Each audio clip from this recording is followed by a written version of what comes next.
Hey guys, it's Ocean Breezer 325 here. Today we will be taking a guide on the Izmail from a request from Vaz Vegas, who has a channel, so go check him out, guys. Great guy. You'll see him definitely a lot in our streams when we do the count-ins. But anyway, I did want to do this because some people struggle with Russian battleships, as I did as well.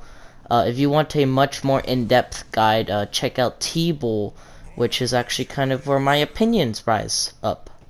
But I'll give you guys a brief summary of exactly what he says and then my opinion on the ship. So, he basically said you play the ship backwards because your rear firing angles, if you aim backwards, is actually better than if you were aiming forward. So that's a good tip there for you guys. So basically you want to get in a position where you park it backwards in this ship because you do get the better firing angles and you don't expose as much as your broadside, which is the key thing in all Russian battleships. Don't mind this part here. Me and Flix were having an argument because he says his Fubuki's better than Maker's, but we'll just let that breeze over. Anyway, my opinion on the Izmail was actually it was a pretty tough ship.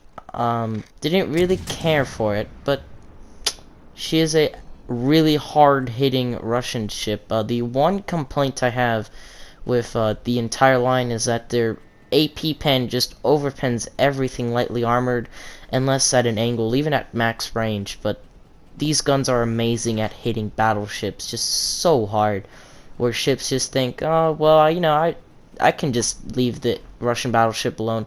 No, I mean, you can definitely def strike them, but leaving them alone is very wrong because Russian battleships hit like an absolute truck, as you'll see in this match here. So this T-22 is getting repped by Flix and his Fubuki. He has a channel as well, so go check him out too. You'll also see him in many of my divisions when we stream. But anyway, here this match is kind of lucky. Definitely shouldn't have gotten as many kills and stuff because this match was super lucky, especially towards the end when most of the action happens. And for those of you guys who have watched my trailer, this is actually where I got the Death Strike off the Omaha there in this match. So, my opinion on the Izmail. She's a decent ship, very squishy on the sides like all Russian battleships. Her guns hit like an absolute truck. So if you have broadside ships, I don't care what type of ships, they will absolutely wreck them. So don't sleep on the Izmail. She might be a little weird looking, but she is a very good ship, especially at tier 5. So anyway, here we're just kind of pushing up through the mountains here because since we're kind of behind the mountains, we're kind of pushing. And as far as upgrades go, I'm running Aiming Systems Mod 1, and I'm running Steering Gears Mod. I know most people, the second slot is definitely the one that's most about your opinion. But I really suggest the Steering Gears mod, especially on this ship, just because this ship is in and out. Because you want to be taking opportunities when somebody fires at your bow while giving broadside, but then you don't want to stay broadside for too long. I believe I have the rudder shift to 10 seconds on this build, so an amazing turning ship. So it just turns like butter, and you can get those opportunistic shots without putting yourself in too much danger.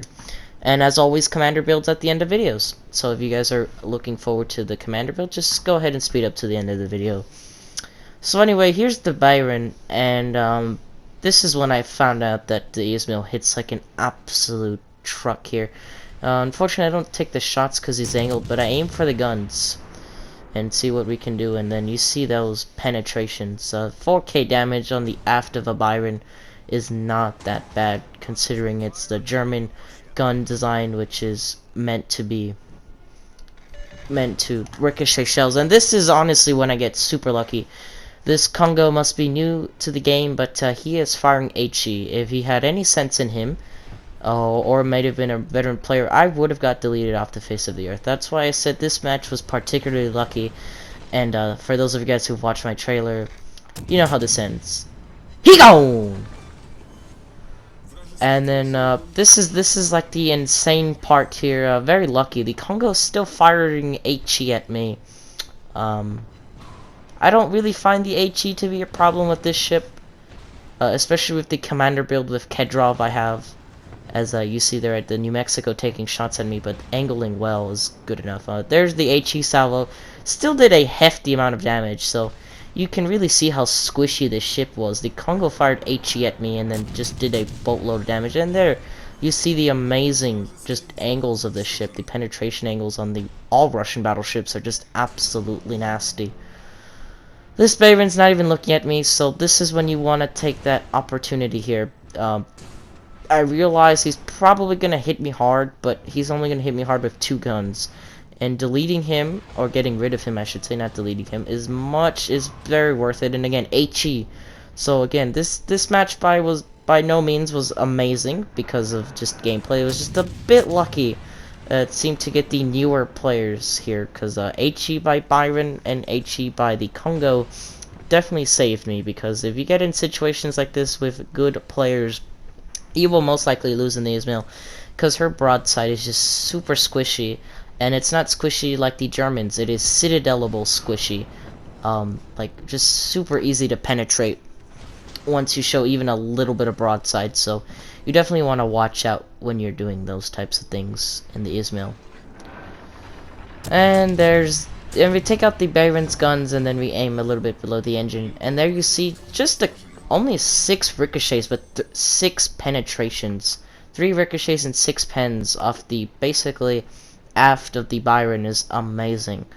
Also, this New Mexico pops out of nowhere.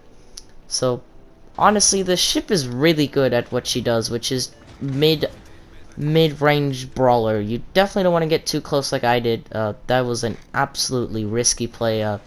Thankfully, it worked out because the Congo was firing HE, and this is another thing that annoys me in the ship is the guns are just, especially your front gun is pretty exposed. It's pretty easy to take out, and basically once that's done, if it's permanently taken out, you're basically just a floating citadel at that point, because the gun is just, all your firepower depends with your first gun there, because if your first gun gets taken out early in the match, it's going to be a rough time for you, because then you're going to expose a lot of broadside just to get 3 guns, and trust me, by the time you try to finish that turn, everybody would have shot at you, because a juicy broadside Izmail is most likely going to be shot at by almost everybody in the team, if not already. And here we go for the ram here.